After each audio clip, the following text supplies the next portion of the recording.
Praise the lord. మన ప్రభు రక్షకుడైన యేసుక్రీస్తు నామములో ఈ కార్యక్రమాలు వీక్షిస్తున్న మీ అందరికీ ప్రభు పేరిట శుభాభివందనాలు తెలియచేస్తున్నాం. దేవుని మహాకృపను బట్టి ఈ ఉదయకాలము పరిశుద్ధ గ్రంథము మొదటి రాజుల గ్రంథం 8వ అధ్యాయము 66వ వచనాన్ని మనం చదువుతున్నాం. 8 దినములు అతని జనులను సెలవీయగా వారు రాజుగా పోగుడని యెహోవా తన దాసులను దావీదు ఇజ్రాయేలీలకు తనలకు చేసినటువంటి మేలంతటిని బట్టి సంతోషించి ఆనందముతో ఆనంద హృదయములై తమ గుడారములకు వెళ్ళిరి. ఈ వాక్యములో ఇజ్రాయేలీలు ఆనంద హృదయులై దేవుని సన్నిధి నుండి వారి గృహములకు వెళ్ళెను అని రాయబడుచున్న మాటల్లో దేవుని సన్నిధిలో ఈ పూట వాక్యం యొక్క సారాంశములో హృదయమును ఆనందముతో ఆయన సన్నిధిలోనికి వచ్చేవారిని ఆనందముతో పంపించువాడు ఆయన. ఈ వాక్యమును బట్టి చాలా జాగ్రత్తగా మనం గమనించాలి. వారు ఆనంద హృదయులై వెళ్ళెను అని రాయబడి ఉంది. ఈరోజు ప్రభు నొద్దకు వచ్చేవారు, ప్రభుతో నడిచేవారు చేస్తున్నారు భక్తి. రోజులు సంవత్సరాలు గడిచిపోతున్నాయి. దేవుని సన్నిధిలో హృదయ ఆనందముతో సంతోష సమాధానాలతో ప్రభు ఇచ్చేటువంటి ఆనందము కలిగి ఉన్నారా?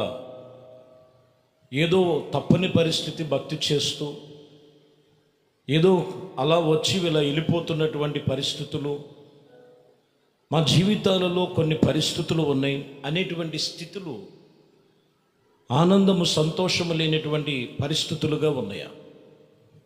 ఇక్కడ వాక్యం అదే చెప్తున్న మాట. సంతోషించి ఆనంద హృదయములతో తమ గుడారాలకు వెళ్ళెను.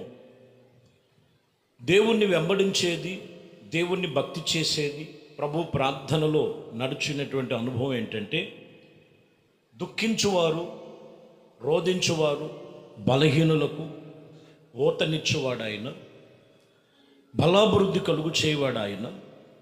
వారి హృదయము సంతోషముతో నింపగలిగిన దేవుడు, ఆయన పేరు నజరేయుడైన యేసు. కాబట్టి ప్రియమైన దేవుని బిడ్డలారా, ఈరోజు ప్రభునందే నీకు నీ హృదయములో ఆనందము సంతోషం ఉన్నది. ఫిలిప్పీలకు రాసిన పత్రికలో 4వ అధ్యాయము 4వ వచనంలో ఎల్లప్పుడూ ప్రభునందు ఆనందించుడి, మరలా చెప్పుచున్నాను ఆనందించుడని చెప్పి మీ సహనమును సకల జనులకు తెలియబడినట్లు ప్రభు సమీపముగా ఉన్నాడు. ఇక్కడ మీరు గమనిస్తే ప్రభు మనకి సమీపముగా ఉన్నాడు. సకల జనులకు తెలిసినట్లుగా వాక్యమందు ప్రార్థన యందు దేవునితో శ్రద్ధ భక్తి కలిగిన వారికి వాళ్ళ హృదయములో ఎప్పుడు సంతోషము ఆనందం ఉంది. వారిని ఆనందింప చేస్తారు. అంతేకాదు ఫిలిప్పీలకు రాసిన పత్రికలో 3వ అధ్యాయం 1వ వచనంలో మెట్టకు నా సహోదరులారా ప్రభునందు ఆనందించండి. ఆ సంగతులు రాయబడినట్లుగా కష్టమైనది కాదని మీకు క్షేమకరమై ఉన్నదని ఇక్కడ చెప్తున్నారు. సహోదరులారా ప్రభునందే ఆనందించండి. ప్రభు భక్తి విషయంలో, ప్రార్థన విషయంలో, ఆత్మీయతలో నడుచుకునేవారు ఆనంద హృదయులై దేవునితో వాగ్దానమును బట్టి ప్రభుతో నిబంధన చేసుకొని అది ప్రభువులోనే ఉన్నది. ఆ ఆనందము సంతోషం అనేది మనము ఈ మూల వాక్యములో తెలియచేస్తున్న మాట. యెషయా గ్రంథములో 65వ అధ్యాయము 14వ వచనంలో నా సేవకుని యొక్క హృదయ ఆనందము చేత కేకలు వేయుదురుగా కానీ మీరు చింతాకాంతులై ఏడుస్తున్నారు మనోదుఖము చేత ప్రాలాపిస్తున్నారు అని చెప్తున్నారు. లోకములో చింత ఉంది, మనోదుఖం ఉంది. దేవుని యందు హృదయ ఆనందములతో కేకలు వేసేటువంటి సంతోష సమాధానాలు ఆయన వాక్యములో ఎమడబడి ఉన్నవి. ఆయన ఆరాధించేటువంటి వారు అట్టి ఆనందభరితులై, ఆనంద హృదయులై దేవుని సన్నిధిలో ఆనందింప చేయగలిగిన సర్వశక్తి కలిగిన దేవునికి మనము తీర్మానం చేసుకొని ప్రభుత్వం నడవలసిన బద్ధులమై ఉన్నాం.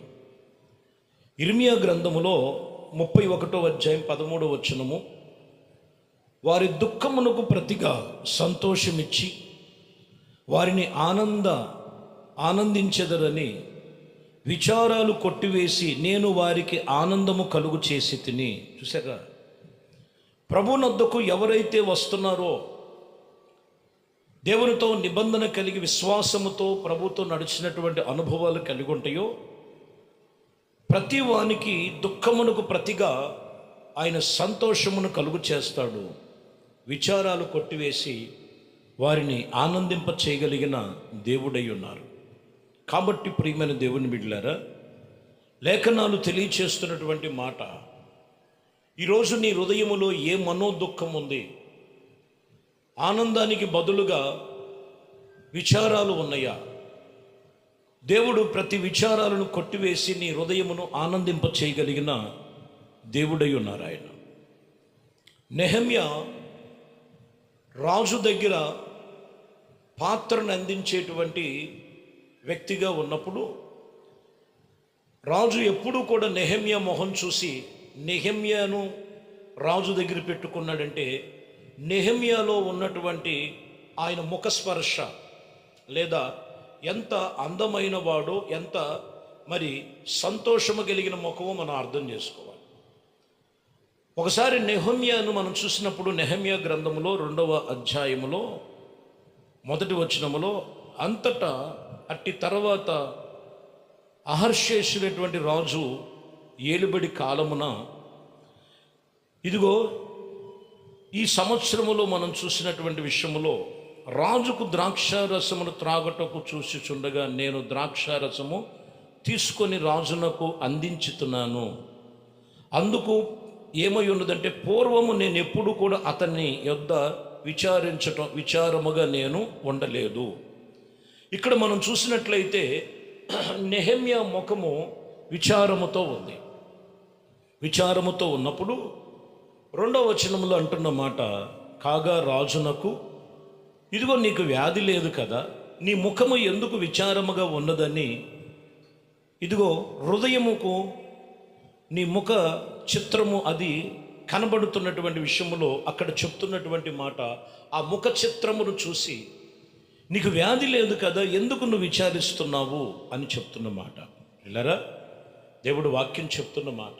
ఎప్పుడు ముఖము సంతోషముతో ఉండవలసిన నెహెమ్యా ముఖము మనోదుఖముతో కనపడుతుంది. ఏంటి అనుకున్న మనోదుఖం ఏంటంటే, దేవుని మందిరము, దేవుని యొక్క పనిని, శిథిలమైపోయినటువంటి దేవుని యొక్క కట్టడాలను తిరిగి మరలా కట్టించేదామని వాటి విషయంలో ఈయన మరి ఎంతగానో విచారిస్తున్నట్లుగా రాయబడింది. లోక సంబంధమైన విచారాలు కాదండి. ఇక్కడ నెహెమ్యాలో ఉన్న విచారం దైవిక సంబంధమైన విచారాలుగా ఉన్నాయి. ఈరోజు ప్రభునందు మనము విచారించేవారు, ప్రభునందు విచారిస్తూ ప్రభు అయిన యేసుక్రీస్తునకు మనము ఆయన ఆనందభరితులుగా ఉండటానికి దేవుడు వాక్యం చెప్తున్న మాట, అన్ని విషయాలలో ప్రభు ఆయన ఆదరించే దేవుడు, హక్కును చేర్చుకునే దేవుడు, కృప చూపించే దేవుడు. కాబట్టి వాక్యం ఇక్కడ చెప్తున్న మాట, ఎక్కడ నీకు ఆనందము లేదు, ఎక్కడ మనోదుఖముగా ఉన్నది, ఎక్కడ విచారిస్తున్నావో, వాక్యం వింటున్న ఈ ఉదయమే నీ హృదయము దేవునికి ఇచ్చి నీ విచారాలంతా ప్రభు మీద నిలుపుకోగలిగితే, నీ దుఃఖమునకు బదులుగా సంతోషము సమాధానము కలుగు చేసి ఆయన కృపలో ఆయన నిన్ను స్థిరపరచగలిగిన దేవుడు, ఆయన పేరు నజరేయుడైన యేసు. చూడండి, మనం గమనించినట్లయితే లూకా సువార్తలో రాయబడిన మాటల్లో 10వ అధ్యాయము 2వ వచనం, ఇదిగో ఇక్కడ మనము గమనించినటువంటి విషయాలు మనం చూడొచ్చు. పంపబడిన వారితో ఇట్లా అనిరి, కోత విస్తారముగా ఉన్నది, కానీ పనివారు కొదువై ఉన్నారు. కాబట్టి ఇక్కడ మీరు గమనించినట్లయితే కోత యజమానుడు తన కోతకు పనివారిని పంపి వేడుకొన్నట్లుగా రాయబడి ఉంది. ఈరోజు మనము దేవుడు పని చేయటానికి చేసేటువంటి అనుభవంలో కొందరు సంతోషముగా వచ్చేటువంటి అనుభవాలు లేవు.